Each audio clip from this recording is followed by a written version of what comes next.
Shalom, kita bersyukur untuk cinta kasih Tuhan yang kita rasakan hingga hari ini. Dan biarlah terang firman Tuhan yang terus menuntun tiap langkah kehidupan kita. Firman Tuhan yang menjadi bagian kita, Mazmur pasal 10 ayat yang pertama. Mengapa engkau berdiri jauh-jauh ya Tuhan, dan menyembunyikan dirimu dalam waktu-waktu kesesakan. Kemudian di dalam Mazmur pasal 13 ayat yang kedua sampai ayat yang ke-3 bagian B, di sana dikatakan, berapa lama lagi Tuhan kau lupakan aku terus-menerus? Berapa lama lagi kau sembunyikan wajahmu terhadap aku? Berapa lama lagi aku harus menaruh kekhawatiran dalam diriku dan bersedih hati sepanjang hari? Kalau kita perhatikan apa yang disampaikan oleh seorang pemazmur ini, dia mengungkapkan keluh kesahnya terhadap Tuhan. Seakan-akan Tuhan itu lama sekali menjawab keluh kesahnya.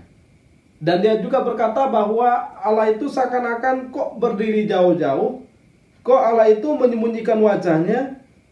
Padahal waktu-waktu itu adalah waktu-waktu kesesakan, artinya urgent sekali.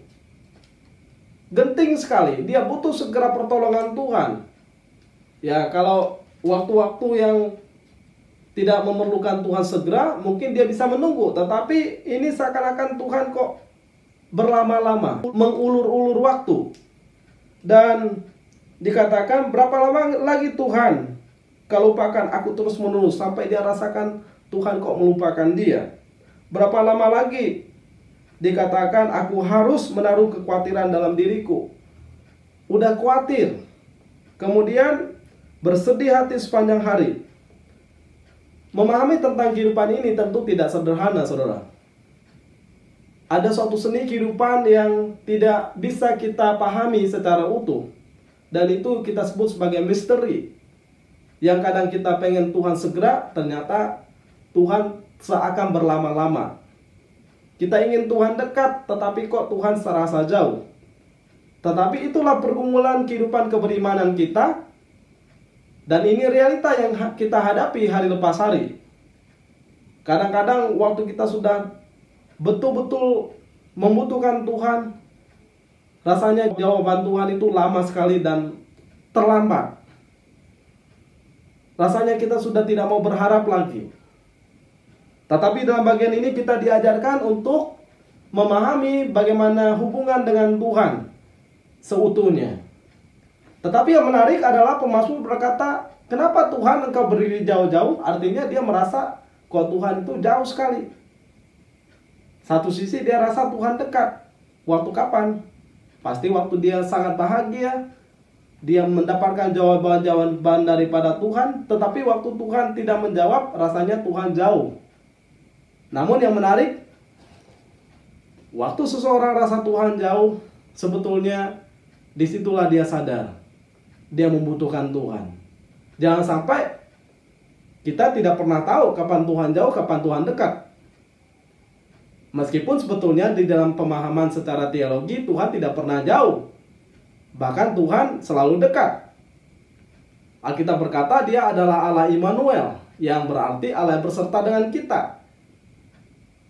Meskipun di dalam PL misalnya kita memahami Allah sebagai Allah yang transenden, tapi sebetulnya Allah selalu bersama dengan umatnya. Sehingga siapa yang salah pada waktu itu dihukum. Tetapi waktu umat berdoa pada Tuhan, Tuhan telinganya tidak kurang tajam untuk mendengar, tangannya tidak kurang panjang untuk menolong. Dan itu terbukti kepada bangsa Israel. Waktu mereka berdoa di padang gurun, minta mana Tuhan berikan. Tadinya air di Mara itu pahit, berdoa Musa, akhirnya menjadi manis. Tetapi yang menarik bahwa dalam bagian ini kita lihat Allah yang transenden kita sebut di dalam perjanjian lama sekalipun adalah Allah yang dekat bersama dengan umatnya, umat Israel. Kenapa disebut transenden? Karena ada batas ruang dan waktu. Orang tidak boleh sembarangan datang pada Tuhan. Batasnya apa? Yang boleh datang pada Tuhan adalah imam, mempersembahkan sesuatu kepada Tuhan, menyampaikan doa-doa syafaat kepada Tuhan. Kemudian siapa yang boleh mendengar suara Tuhan, menyampaikannya kepada umat? Itu melalui perantara nabi biasanya di dalam perjanjian lama. Tapi dalam bagian itu juga dikatakan di dalam tempat ibadah ada yang namanya pelataran, ruang kudus, dan maha kudus. Artinya terbatas akses umat langsung kepada Tuhan di ruang maha kudus. Ruang maha kudus hanya boleh satu imam besar yang masuk ke dalamnya. Itu pun 1 tahun 1 kali. Itu pun dia harus hati-hati. Kalau dia melakukan suatu kesalahan, dia bisa keluar dengan tidak bernyawa dari sana. Allah yang begitu jauh yang dipahami di dalam perjanjian lama, tetapi Allah yang juga dekat dengan umatnya.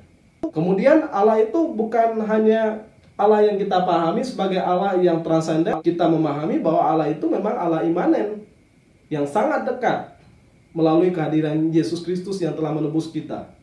Sehingga sejak tabir bait Allah itu dikatakan terbelah, maka itu sebagai simbol bahwa siapapun boleh datang kepada Tuhan, tetapi datang di dalam roh dan kebenaran. Artinya karena Allah itu adalah roh, ya kita datang memuja Dia, memuliakan Dia, tidak dibatasi oleh ruang dan waktu. Malah Yesus berkata, kalau kamu berdoa, masuk ke kamarmu, tutup pintu, berdoalah di sana. Artinya apa? Itu menyangkut pribadi, hubungan relasi pribadi dengan Tuhan. Dan kemudian dikatakan dalam kebenaran. Jadi nggak boleh sembarangan juga menghadap Tuhan, mentang-mentang dalam roh. Artinya kita boleh sembarangan, tidak. Tetapi kita harus menghormati Dia, mengagungkan Dia di dalam kebenaran, dalam kesucian, keagungan Allah Sang Pencipta itu. Karena kita miliknya, kita sudah ditebus oleh Dia, kita boleh datang. Tapi dengan syarat, dengan hati yang suci di hadapan Dia. Dan menarik bahwa ternyata sebetulnya teriakan daripada seorang pemazmur ini menggambarkan suatu perasaan dia yang begitu membutuhkan Tuhan. Tuhan, pada waktu kesesakan saya membutuhkan Engkau. Tetapi kenapa seakan-akan Tuhan jauh? Kenapa seakan-akan Tuhan menyembunyikan wajahnya? Sebetulnya Tuhan gak pernah jauh daripada kita. Tuhan selalu bersama dengan kita. Yang transenden saya sebutkan tadi, itu pun dekat dengan umatnya, selalu melihat, melihara, menjaga umatnya. Apalagi Allah yang imanan ini, yang kita pahami. Nah, dalam bagian ini kita memahami bahwa siapa sebetulnya yang jauh? Kita. Apa yang membuat jauh? Permasalahan hidup kita. Kita yang seringkali jauh daripada Tuhan. Waktu kita senang, kita melupakan Tuhan. Waktu kita susah, kita datang pada Tuhan, berdoa sungguh-sungguh, minta Tuhan segera menjawab doa-doa kita. Akhirnya apa? Tuhan kita jadikan sebagai apa? Sebagai pembantu kita. Yang kita butuhkan kapan? Waktu kita memerlukannya. Tuhan tidak pernah jauh. Kita seringkali jauh daripada Dia. Kapan Tuhan terasa jauh? Saat sebetulnya permasalahan hidup yang tidak kunjung selesai, tantangan demi tantangan kita hadapi, tekanan-tekanan yang menghimpit kehidupan kita. Rasanya kok Tuhan jauh. Rasanya kok saya berjuang seorang diri saja. Ingat sebetulnya kita nggak pernah seorang diri. Tuhan selalu bersama dengan kita, berserta dengan kita. Karena di dalam Ibrani sebetulnya Tuhan berkata, Ibrani 13 ayat yang kelima, aku sekali-sekali tidak akan pernah membiarkan engkau dan meninggalkan engkau. Ini artinya apa? Dari dulu sampai sekarang, sejak Tuhan menciptakan kita hingga hari ini, Tuhan gak pernah membiarkan dan meninggalkan kita. Kita bisa keluar dari kandungan ibu kita pun itu berkat pemeliharaan Tuhan. Nafas hidup yang pada kita ini pun berasal daripada Tuhan. Kalau Tuhan mau meninggalkan kita, gampang sekali. Tinggal cabut nyawa kita, kemudian kita sudah tidak bernyawa lagi. Dan tidak berdaya untuk hal apapun lagi. Sehingga sebetulnya pemahaman deisme salah sekali. Dia berkata Tuhan memang menciptakan kita, tetapi Tuhan setelah itu meninggalkan kita.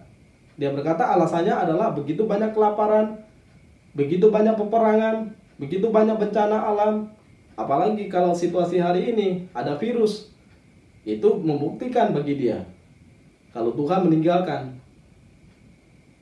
Sebetulnya tidak. Tuhan tidak pernah meninggalkan kita, kita yang meninggalkan Tuhan. Kita sudah diciptakan dalam gambar dan rupa Allah. Alkitab berkata, siapa yang bersembunyi? Waktu Adam dan Hawa sudah diciptakan dalam gambar dan rupa Allah, mereka justru melawan perintah Allah. Makan buah itu di Taman Eden dikatakan. Kemudian bukannya datang pada Tuhan minta ampun, mereka justru bersembunyi. Malu, takut katanya, karena telanjang. Siapa yang sembunyi daripada hadapan Tuhan? Sejak dulu sampai sekarang, manusia. Kemudian siapa yang terus mendatangi manusia? Tuhan. Waktu manusia jatuh dalam dosa, kemudian Tuhan berkata, Adam, Adam, di manakah engkau? Itu menunjukkan bahwa Tuhan tidak pernah meninggalkan kita. Bahkan dikatakan dia naik ke sorga, kemudian dia berjanji suatu saat akan datang kembali untuk menjemput kita, boleh menikmati persekutuan bersama dengan dia di sorga. Jadi kita memahami Allah itu baik, Allah itu setia, Allah itu memelihara, menjaga kita. Perasaan kita ditinggalkan, itu mungkin perasaan yang real yang kita hadapi. Tetapi sesungguhnya Tuhan tidak pernah meninggalkan kita.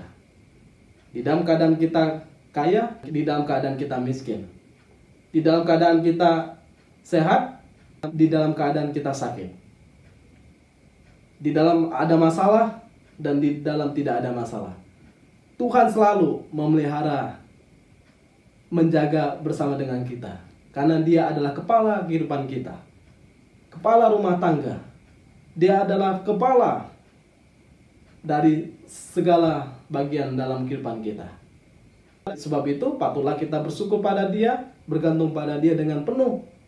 Dan saya tertarik dengan satu cerita, dikatakan ada seorang yang berjalan-jalan bersama dengan Tuhan di pantai.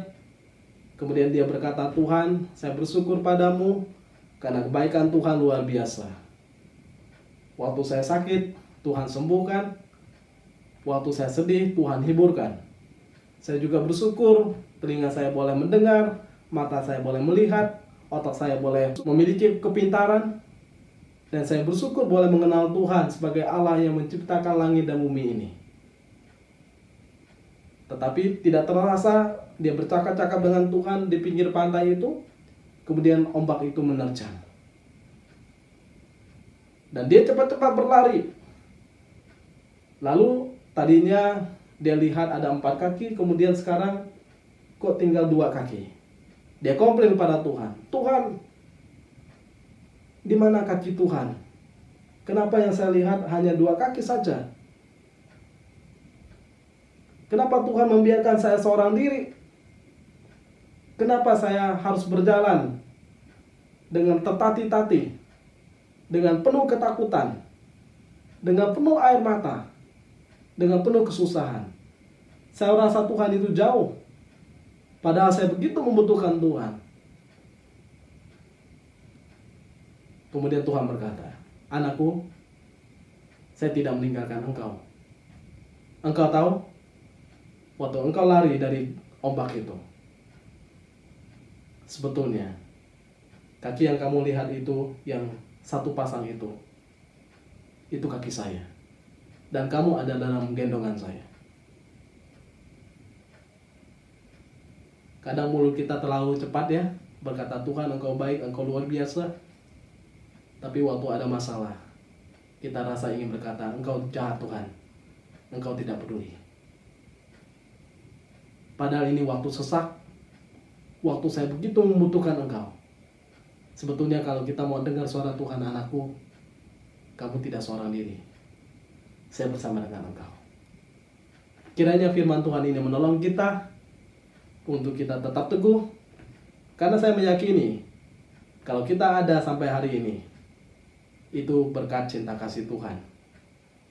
Dan kita dimampukan untuk melewati semua rintangan yang ada, permasalahan yang ada hingga hari ini. Itu bukan kekuatan kita, tetapi itu berkat kasih-Nya yang luar biasa. Tuhan Yesus memberkati. Shalom.